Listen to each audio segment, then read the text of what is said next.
Imagine a political storm brewing in the heart of Australia's opposition, where the first female Liberal leader, Sussan Ley, stands accused by her own ranks of betraying the party's core on climate action, only for her to fire back that it's all a mirage. But what if this denial is just the calm before a leadership implosion that could shatter the coalition forever? Smash that subscribe button and hit notifications. Stay ahead of the Aussie political chaos. Sussan Ley's ascent to the pinnacle of the Liberal Party in May 2025 marked a historic milestone. The first woman to lead the opposition after a razor-thin victory over Angus Taylor in a party room ballot that exposed deep fissures.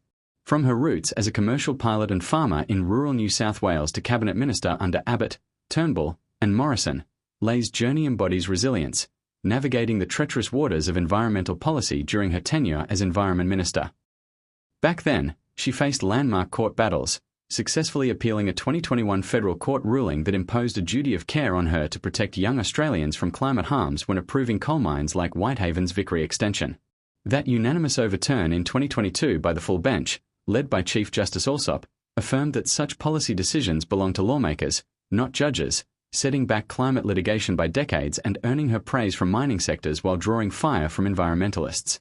Fast forward to now, as opposition leader, Ley initiated a comprehensive review of the coalition's energy policy under frontbencher Dan Tehan, aiming to unify a fractured party after the devastating 2025 election loss. Yet, internal pressures mounted rapidly.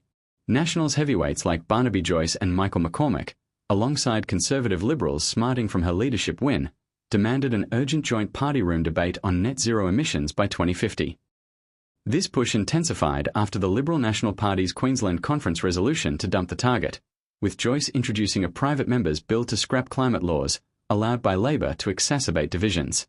The moment of surprise came during a chaotic August 26 party room meeting, where MPs clashed openly over the coalition's climate stance, echoing the infamous 2009 emissions trading scheme revolt that toppled Turnbull.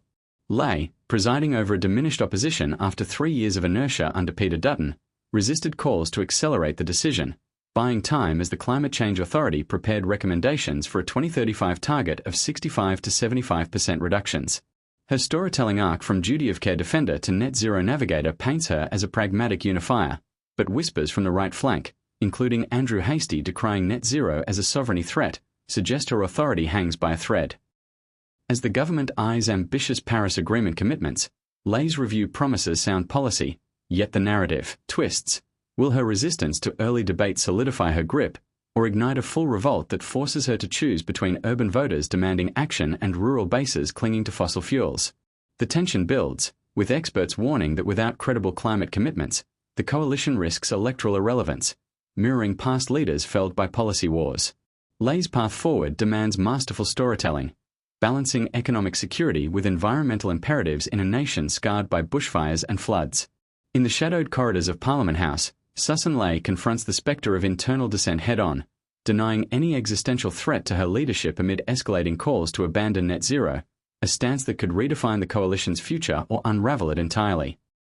Her press conference on August 26 played down the party room turmoil as mere healthy debate, welcoming discussion while reaffirming commitment to the ongoing review, insisting no policies were off the table yet.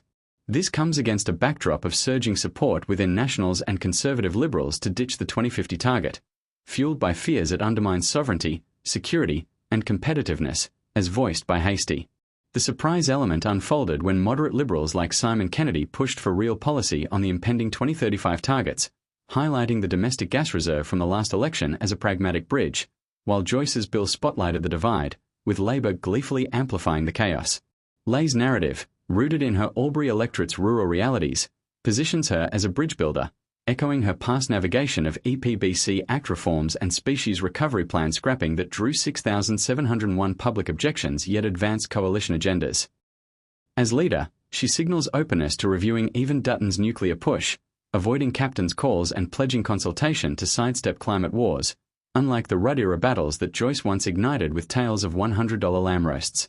Yet, the pressure cooker intensifies, with the UN climate chief urging ambitious 2035 goals for economic rewards, and economist Ross Garnaut slamming Australia's transition as a path to failure without carbon pricing. Ley faces an untenable limbo. Her denial of a challenge frames the unrest as policy evolution, not personal assault, but the story compels.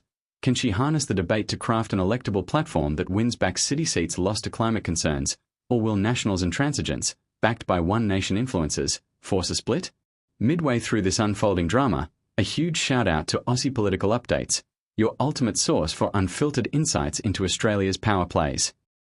As the Climate Change Authority's advice looms, Ley's authority test looms larger, promising a resolution that could either heal the coalition or expose its fractures, leaving voters to ponder if her leadership will endure the heat of this political inferno. Thanks for tuning in.